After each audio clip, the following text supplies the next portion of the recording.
এটা 1975 সালের 15 আগস্ট। বিদেশি সংবাদ মাধ্যমগুলো বলছে পরিবেশ দেখে মনে হচ্ছে এই শহরে যেন তেমন কিছুই ঘটেনি। And this is how Dhaka looks today. The same tanks on the streets, soldiers still on guard, and yet it is almost as if nothing had happened. কিন্তু আজকের পরিস্থিতি সম্পূর্ণই ভিন্ন। শেখ মুজিবের নাম ধরে কথা বলাও যেন এখন মহা অপরাধ। কিন্তু সেদিন গোলাবারুদ ছাড়া কামান নিয়ে কর্নেল ফারুক শেখ মুজিবের গোষ্ঠী শুদ্ধ রফা দফা করে দিলেও শেখ মুজিবের এত ভালোবাসার মানুষেরা একজন এগিয়ে আসেনি। কেউ কোনো পদক্ষেপ নিল না। ওই লাশ পড়ে থাকলো 32 নম্বরে।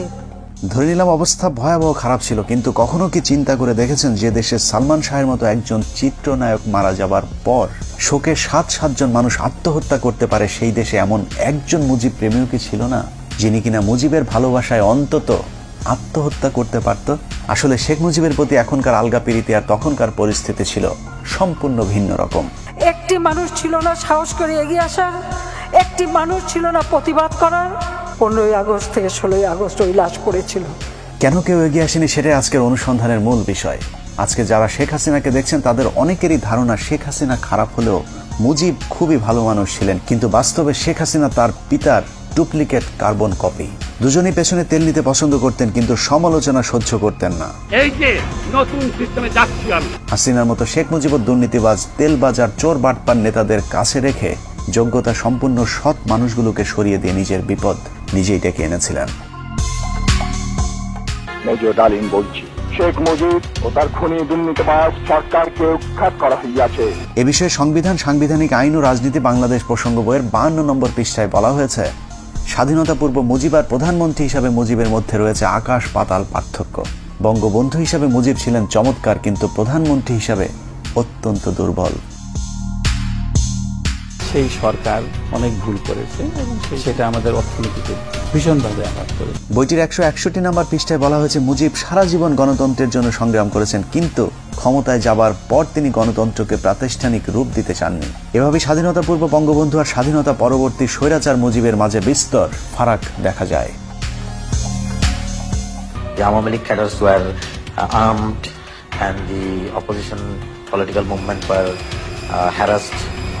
শেখ মুজিব প্রসঙ্গে সেক্টর কমান্ডার মেজর জলিল তার অরক্ষিত স্বাধীনতায় পরাধীনতা বইয়ের 35 নম্বর পৃষ্ঠায় লিখেছেন, মুক্তিযুদ্ধের জনক হিসেবে পরিচিত মুজিব মুক্তিযুদ্ধের চেতনায় পুরোপুরি বিশ্বাসী ছিলেন না বলেই মুক্তিযুদ্ধের পর তার মধ্যে পরিলক্ষিত হয় মারাত্মক দ্বন্দ্ব আর অস্থিরতা, যে কারণে তিনি কখনো রাষ্ট্রপতি আবার কখনো প্রধানমন্ত্রী হয়েছেন।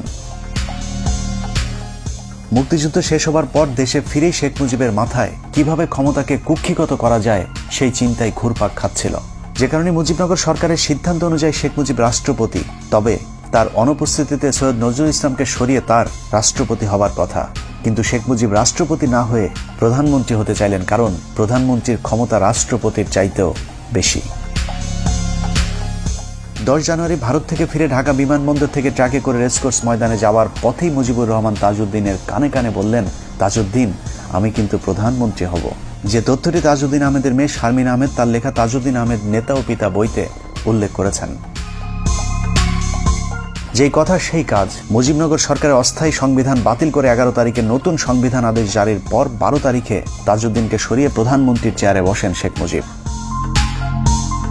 তার ঠিক 10 দিন পর 22 জানুয়ারি রাষ্ট্রপতির পদ থেকে সৈয়দ নজরুল ইসলামকে সরিয়ে মুজিবের পছন্দের মানুষ বিচারপতি আবু সাইদ চৌধুরী ও পরে মোহাম্মদ উল্লাহকে রাষ্ট্রপতির পদে বসান। তবে দুজন রাষ্ট্রপতির সাথে মুজিব চাকরের মতো আচরণ করতেন। সংবিধান, সাংবিধানিক আইন ও রাজনীতি বাংলাদেশ প্রসঙ্গ বইয়ের 47 নম্বর পৃষ্ঠায় বলা হয়েছে, 72 থেকে 75 শেখ মুজিব প্রধানমন্ত্রী থাকাকালীন দুজন রাষ্ট্রপতির একজনকেও তিনি পাত্তা দিতেন না। মুজিবের অগণতান্ত্রিক ও অসাংবিধানিক কাজের বিরুদ্ধে কথা বলার সাহস ছিল না তাদের। একই পৃষ্ঠায় বলা হয়েছে, মুজিব আর ক্যাবিনেট সদস্যদের সম্পর্ক ছিল প্রভু আর ভিত্তের মতো। ক্ষমতা পেয়ে বদলে যাওয়া মুজিবের এক না এক তন্ত্রের বিরুদ্ধে যে যখন প্রতিবাদ করেছে তাকেই তিনি তখন শায়েস্তা করেছেন। স্বাধীনতার দলিলপত্রের প্রথম খণ্ডে শেখ মুজিবের মাস্তানির এক ভয়ঙ্কর বর্ণনা তুলে ধরা হয়েছে, যেখানে বলা হয়েছে 1972 সালের 11 April K M Obaidur Rahman সংসদে বলেন, এ পরিষদ যদি সার্বভৌম না হয় তাহলে মন্ত্রিসভার ক্ষমতার উৎস কোথায়? মাননীয় স্পিকার, আমার দাবি অবিলম্বে এই গণপরিষদকে স্বাধীন বাংলাদেশের পার্লামেন্ট হিসেবে ঘোষণা করা হোক। এ কথা বলার সময় তাকে বারবার থামিয়ে দিচ্ছিলেন মুজিবের তেলবাজ স্পিকার আব্দুল মালেক উকিল। স্পিকার কোনোভাবেই কে এম ওবায়দুরকে থামাতে না পারলে শেখ মুজিব স্পিকারকে বলেন, মেম্বারদের একটা বিষয়ে হুঁশিয়ার করতে চাই, স্পিকার যখন কথা বলেন তখন আর কারো কোনো কথা বলার অধিকার নাই, বললে তাকে পরিষদ থেকে বের করে দিতে পারেন। অথচ সংসদের ভেতরে স্পিকারকে প্রধানমন্ত্রীর এ ধরনের আদেশ নির্দেশ সম্পূর্ণভাবে বেআইনি। শেখ মুজিবের স্বৈরতন্ত্রের বিরুদ্ধে আরো অনেকেই কথা বলা শুরু করলে বিক্ষুব্ধ গণপরিষদ সদস্যদের শায়েস্তা করবার জন্য শেখ মুজিব ভয়ঙ্কর এক অদ্ভুত আইন তৈরি করেন, যার নাম গণপরিষদ সদস্য পদ বাতিল আদেশ। জনগণের দ্বারা নির্বাচিত প্রতিনিধিদের বিরুদ্ধে এ ধরনের আইন আজও পর্যন্ত পৃথিবীতে বিরল। এই আইনের মাধ্যমে শেখ মুজিব যখন যাকে ইচ্ছে হয়েছে গণপরিষদ সদস্যের পদ থেকে বহিষ্কার করেছেন।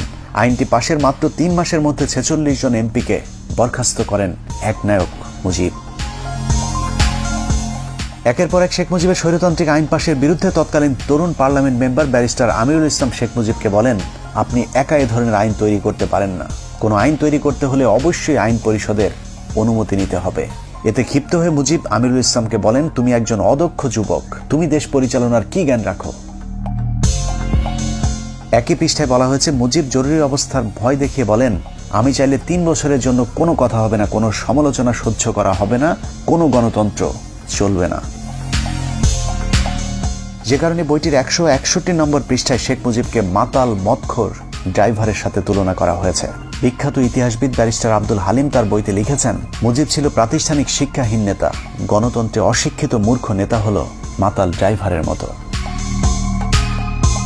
শেখ মুজিবের করুণ পরিণতির জন্য যে আইনটি নিয়ামক হিসাবে ভূমিকা পালন করেছে তা হল রক্ষী বাহিনী অ্যাক্ট। 1972 সালের 8 ফেব্রুয়ারি ভয়ঙ্কর জাতীয় রক্ষী বাহিনী আইন পাশের মাধ্যমেই সেনাবাহিনীকে খেপিয়ে তুলেছিলেন Mujib. State apparatus and physical force. So Rakhi Bahini was launched. The Awami League cadres were armed, and the opposition political movement were harassed. সেনাবাহিনী যেন তাকে কখনো ক্ষমতা থেকে সরাতে না পারে, সেজন্যই মূলত তিনি সেনাবাহিনীর আদলে এই বাহিনী গড়ে তোলেন, যা পৃথিবীর ইতিহাসে আজ পর্যন্ত কোনো রাষ্ট্রপ্রধান করেননি। এ প্রসঙ্গে শেখ মুজিবের রাজনৈতিক সহচর মিজানুর রহমান চৌধুরী লিখেছেন, রক্ষী বাহিনীর তত্ত্বাবধানের দায়িত্ব ছিল শেখ মুজিবের রাজনৈতিক সচিব তোফায়েলের উপর, যে কারণে রক্ষী বাহিনীর পোশাক সহ যে কোনো সুযোগ সুবিধা খুব দ্রুত শেখ মুজিবের কাছ থেকে অনুমোদন করানো যেত। কিন্তু সেনাবাহিনীর ক্ষেত্রে তা ছিল সীমিত। সামরিক বাহিনীর প্যাটার্নে রক্ষী বাহিনী গঠন হলেও তাদের কর্তব্য পালনে কিংবা ক্ষমতা প্রয়োগের উৎস হিসেবে সংসদের কোনো আইন ছিল না। এক পর্যায়ে রক্ষী বাহিনীকে আইন শৃঙ্খলা রক্ষায় পুলিশের মতো দায়িত্ব দেওয়া হয়, বিশেষ করে জাসদ কিংবা চীনপন্থীদের অর্থাৎ ভারত বিরোধীদের দমন করার জন্য নামানো হয়। কিন্তু এ কাজে গিয়ে তারা যে বাড়াবাড়ি করে তাতে জনগণের কাছে আতঙ্কের এক মূর্ত প্রতীক হয়ে দাঁড়িয়েছিল রক্ষী বাহিনী। পাশাপাশি সেনাবাহিনীরও হিংসার পাত্র হয়ে দাঁড়ায়।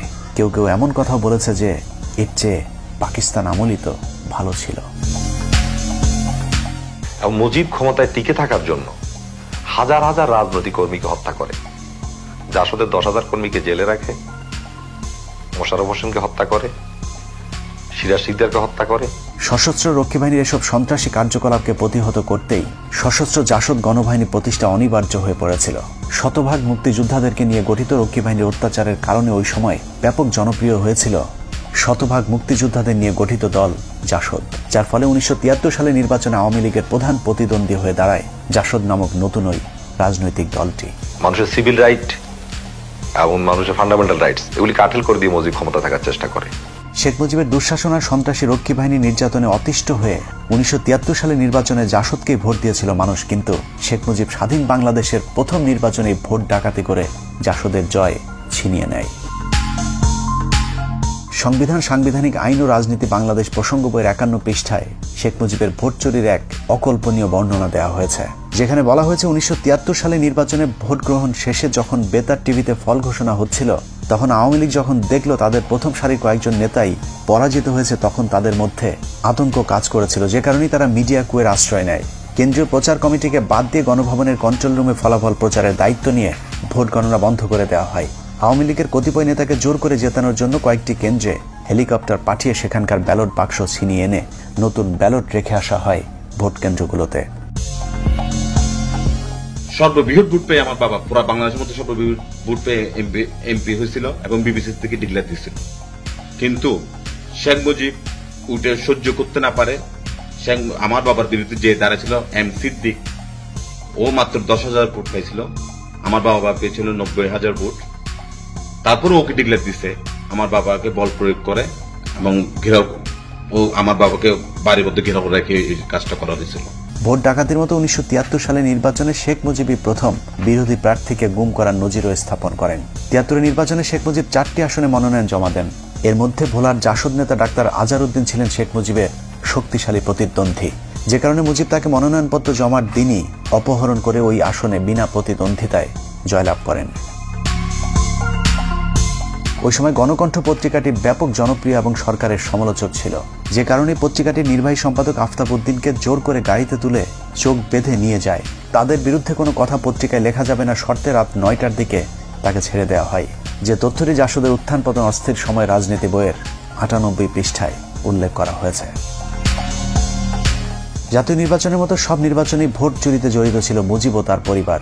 ডাকসু নির্বাচনে জাতীয় সমাজতান্ত্রিক দলের সমর্থিত পরিষদের কাছে মুজিব সমর্থিত পরিষদ পরাজিত হতে পারে এমন খবরে শেখ মুজিবের বখাটে পুত্র শেখ কামাল ডাকসুর ব্যালট বাক্স ছিনতাই করেন। প্রতিপক্ষরা মিছিল নিয়ে বের হলে শেখ কামাল সেখানে অস্ত্র হাতে দাঁড়িয়েছিলেন, যে তথ্যটি বইয়ের 106 নম্বর পাতায় বলা হয়েছে। শেখ কামাল যে রাতে ব্যাংক ডাকাতি করতে গিয়ে গুলিবিদ্ধ হয়েছিল সেদিনও শেখ মুজিব বলেছিলেন শেখ কামালকে তিনি হাসপাতালে দেখতে যাবেন না, কিন্তু ওই সময়ের পুলিশের আইজিপি তার এক ডায়েরিতে উল্লেখ করেছেন 2 দিন পর শেখ মুজিব তাকে ঠিকই হাসপাতালে দেখতে গিয়েছিলেন, যদিও শেখ হাসিনা ইদানিং ব্যাংক ডাকাতির ঘটনাটিকে ষড়যন্ত্র বলে দাবি করে থাকেন। কামালকে তো ব্যাংক ডাকাতি মানালো, যে মিথ্যা অপপ্রচার কিভাবে দিয়েছিল। শেখ কামালের এসব সন্ত্রাসী কার্যকলাপকে মুজিব কতটা প্রশ্রয় দিতেন তার বর্ণনা দেওয়া হয়েছে বইটির 106 নম্বর পাতায়। বলা হয়েছে ঢাকা বিশ্ববিদ্যালয়ের ইতিহাসে এটি ছিল কলঙ্কজনক একটি দিন। একটি বিশ্ববিদ্যালয়ের ছাত্র সংসদ নির্বাচন সরকার বিরোধী ছাত্র সংগঠন জিতে যাবে, এটা মেনে নেয়ার মতো উদারতাও আওয়ামী লীগ সরকারের ছিল না। ঢাকা বিশ্ববিদ্যালয়ে তখন শেখ মুজিব একজন চা সমচা মার্কা উপাচার্য নিয়োগ দিয়েছিলেন, যার নাম অধ্যাপক মুজাফফর আহমদ চৌধুরী। তার কাছে সাধারণ ছাত্ররা ভোট ডাকাতির বিষয়টির বিচার নিয়ে গেলে তিনি কোনো ব্যবস্থা নিতে অপারগতা জানান। এর পুরস্কার হিসেবে কিছুদিনের মধ্যে মুজাফফরকে শেখ মুজিব টেকনোক্রেট মন্ত্রী হিসেবে শিক্ষা মন্ত্রণালয়ের দায়িত্ব দিয়েছিলেন। মুখে বড় বড় কথা বলার ভেতরে দুর্নীতিবাজদেরকে প্রশ্রয় দেয়া, এটাই ছিল শেখ মুজিব।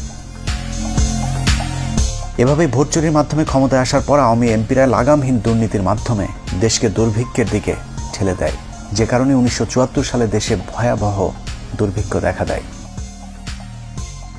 তবে আওয়ামী লীগের লোকেরা তখনও ঠিক এখনকার মন্ত্রীদের মতো বেহেশতে ছিলেন। বাস্তবে দোজকে থাকা মানুষদেরকে তখনও বেহেশতে আসি বলতে বাধ্য করা হতো। দুর্ভিক্ষ নিয়ে সরকারের সমালোচনা করলেই চলতো তার উপর নির্যাতন। ভাত দে হারামজাদা, তা না হলে মানচিত্র খাবো। আলোচিত কবি রফিক আজাদ শেখ মুজিবকে উদ্দেশ্য করে ভাত দে হারামজাদা কবিতাটি পাঠ করলে তাকে জেলে পাঠিয়ে দেন শেখ মুজিব।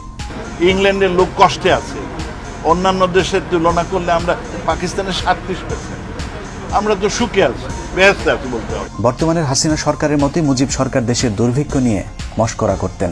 বিদেশি একজন সাংবাদিক মুজিবকে প্রশ্ন করেছিলেন মানুষ খাবার পাচ্ছেন না, জবাবে মুজিব বলেন এই সবই গুজব, আমরা ফ্রিতে মানুষকে খাবার দিচ্ছি বলেই মাত্র 27,000 মানুষ মারা গিয়েছে, তা না হলে কয়েক মিলিয়ন মানুষ মারা যেতে পারত।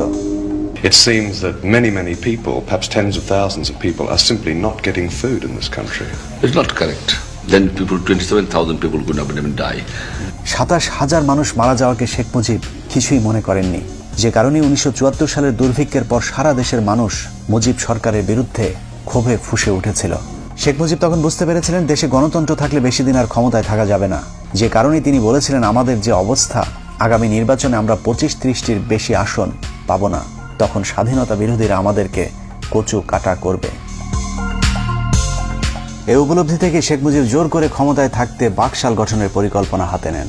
আজীবন ক্ষমতায় থাকার এরকম অগণতান্ত্রিক পরিকল্পনার সাথে আওয়ামী লীগ নেতারাও এক হতে পারেননি, কিন্তু যারাই বাকশালের বিরোধিতা করেছিল তাদের অবস্থা কতটা দুর্বিষহ হয়েছিল তা ওই সময়ের বিভিন্ন রাজনীতিবিদদের বক্তব্যে উঠে এসেছে।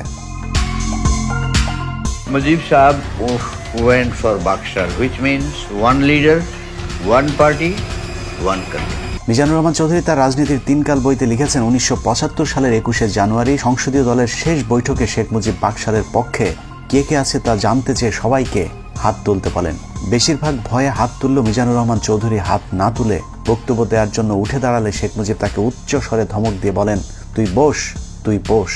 মিজানুর রহমান বসে পড়ার পর তাকে হাত তুলতে বললেও তিনি মুজিবের কথা শোনেননি।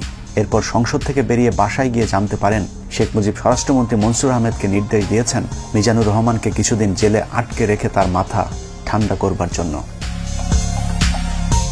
বাকশালের মাধ্যমে শেখ মুজিবের শেষ পরিণতি ঘটবে এটা সবার আগে বুঝেছিলেন তাজউদ্দিন আহমেদ। তিনি মুজিবকে বলেছিলেন, মুজিব ভাই, এজন্যই কি আমরা 24 বছর সংগ্রাম করেছিলাম? দেশ যেভাবে চলছে আপনি থাকবেন না, আমরাও থাকবো না। এদেশ চলে যাবে রাজাকার আল বদরদের হাতে। ব্যারিস্টার মইনুল পরিকল্পনা করেছিলেন অন্তত 25 জন এমপিকে যদি গোপনে বাকশালের বিরুদ্ধে দাঁড় করানো যায় তাহলে চতুর্থ সংশোধনী পাশ করতে পারবে না। এই পরিকল্পনা শেখ মুজিব জেনে যাবার পর সংসদে ঘোষণা দেন, বাকশালের বিরুদ্ধে কোনো এমপি বিরোধিতা করলে তাদেরকে জবাই করে টুকরো টুকরো করে কুকুর দিয়ে খাওয়ানো হবে। এভাবে ক্ষমতার লোভে সংসদ, সংবিধান, আইন, বিচার, শাসন সবকিছুকেই কুক্ষিগত করে দেশকে এক নরকে পরিণত করেছিল শেখ মুজিব। অনেকে একটি যৌক্তিক প্রশ্ন করে থাকেন, শেখ মুজিব যদি ভালো না হবে তাহলে পাকিস্তানিরা তাকে এতদিন জেলে কেন রেখেছিলেন? লম্বা সময় জেল খাটলে যদি কেউ জাতির পিতা হয়ে যায় তাহলে পিচ্চি হান্নান কাইল্লা মজিদ কিংবা সুইডেন আসলামকেও আওয়ামী লীগের বাপ ডাকা উচিত। কোনো সন্দেহ নেই শেখ মুজিব একজন সাহসী নেতা ছিলেন, যে কারণে বিরোধী দলে থাকাকালীন পাকিস্তানি সরকারের বিরোধিতা করে বারবার তিনি জেলে গিয়েছেন। তার জন্য মানুষের কাছে ভালোবাসার বঙ্গবন্ধু উপাধিও পেয়েছিলেন। কিন্তু সাহস আর সততা এক জিনিস না।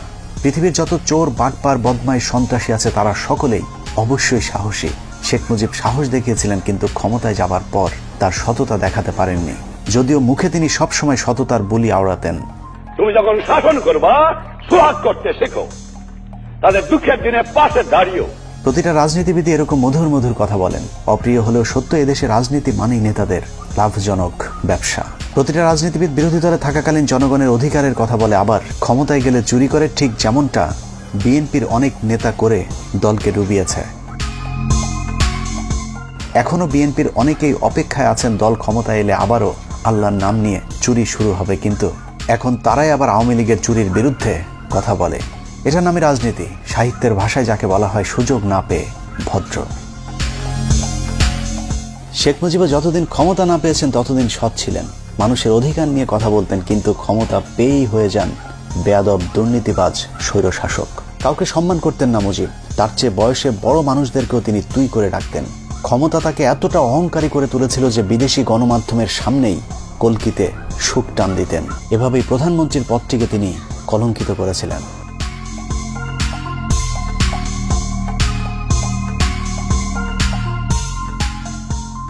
এসব কারণে মুজিবের মৃত্যুতে কেউ এগিয়ে আসেনি। সারা দেশের মানুষ মিষ্টি বিতরণ করে খেয়েছিল। ঢাকা শহরের কোনো দোকানে সেদিন মিষ্টি খুঁজে পাওয়া যায়নি। একটি মানুষ ছিল না প্রতিবাদ করার? কেন করতে পারেনি? এত বড় সংগঠন, এত সমর্থক, এত লোক, কেউ তো একটা কথা বলার সাহস পায়নি। খোদ আওয়ামী নেতারাও তার লাশ দেখতে যাননি। এতদিন মুজিবের চামচামো করা স্পিকার আব্দুল মালেক উকিল বলেছিলেন, জাতি ফেরাউনের কবল থেকে মুক্তি পেল। মুজিবের কাছের সহচর আতাউর রহমান খান 15 আগস্টকে নাজাত দিবস ঘোষণা করেছিলেন। শেখ মুজিবুর রহমানের বিরুদ্ধে যা করছে তারা তাকে যারা খুন করলো, মাওলা দয়া করিয়া শেখ মুজিবুরের খুনিদেরকে জান্নাতের বাগান বানাই দাও। 1975 সালে বাঙালি ফেরাউনের হাত থেকে নাজাত পেয়েছিল, আর 2022 সালে নমরুদের মায়ের হাত থেকে নাজাত চায়। আল্লাহ হাফেজ।